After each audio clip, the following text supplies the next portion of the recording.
मध्य प्रदेश के बालाघाट जिले में लगातार हो रही मूसलाधार बारिश के कारण किरणापुर थाना क्षेत्र के भानपुर गांव में बाढ़ जैसे हालात बन गए हैं, जिससे 16 ग्रामीण गांव में ही फंस गए। सूचना मिलते ही प्रशासन, पुलिस और राहत बचाव दल मौके पर पहुंचे और अभियान चलाकर सभी ग्रामीणों को सुरक्षित बाहर निकाल लिया गया।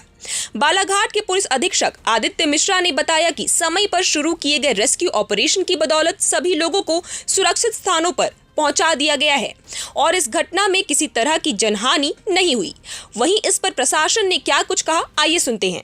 बालाघाट के हट्टा थाना क्षेत्र में भगतपुर भानपुर करके जो गांव है गोदरी चौकी के अंतर्गत आता है, वहाँ पर ये सुबह पता चला था सरपंच के माध्यम से कि 10-12 लोग जो थे तो वो जो पुरानी सूखी देव नदी है उसके किनारे उनके खेत थे, तो वहाँ पर खेती करने गए थे।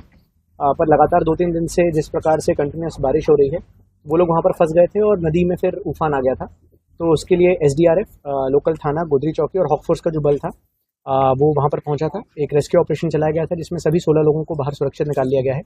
पर आपके माध्यम से हम सभी ग्रामीणों को, सभी लोगों को एक बार इन्फॉर्म करना चाहते हैं कि कहीं भी यदि आपको रोड के ऊपर, नालों के ऊपर, राफ्टे के ऊपर या किसी ब्रिज के ऊपर अगर पानी चलता दिख रहा है तो प्लीज़ उसको क्रॉस करने की कोशिश नहीं करें। जगह जगह पे आज बालाघाट में करीबन 38 जगह ऐसी हैं जहाँ पर हमने बैरिकेडिंग कर दी है। वहाँ पर लगातार फोर्स भी लगा हुआ है, ना केवल पुलिस का फोर्स परंतु कोटवार जो होते हैं गांव के, वो सभी भी वहाँ पर लगातार 24 घंटे पहरा दे रहे हैं। पर सभी से उम्मीद है, शहरी क्षेत्रों में भी कई जगह पे ऐसा देखा गया है कि कंस्ट्रक्शन का जहाँ काम चल रहा है उसको प्लीज़ रोक दें अभी, क्योंकि बारिश बहुत ज़्यादा हो रही है और कोई भी अंडर कंस्ट्रक्शन की चीज़ गिरने की संभावना बनी रहती है, मजदूरों के घायल होने की संभावना बनी रहती है। तो आप सभी से रिक्वेस्ट रहेगा, और जो अभी मेट्रोलॉजिकल डिपार्टमेंट का अनुमान है कि अगले 7 से 8 दिन तक बालाघाट में इसी प्रकार की जो वर्षा है वो रहेगी।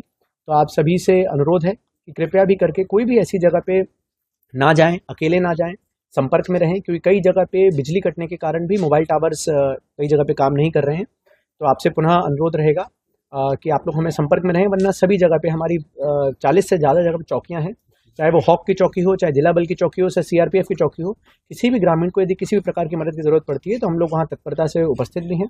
वहाँ पर सभी चौकियों में हमने बेसिक रेस्क्यू का सामान, जिसमें फ्लोटिंग ट्यूब्स रहते हैं, विसल्स रहता है, PA सिस्टम रहता है, टॉर्च रहती है, लाइट रहते हैं, सैंडबैग्स रहते हैं, ये उपलब्ध करा दिए गए हैं।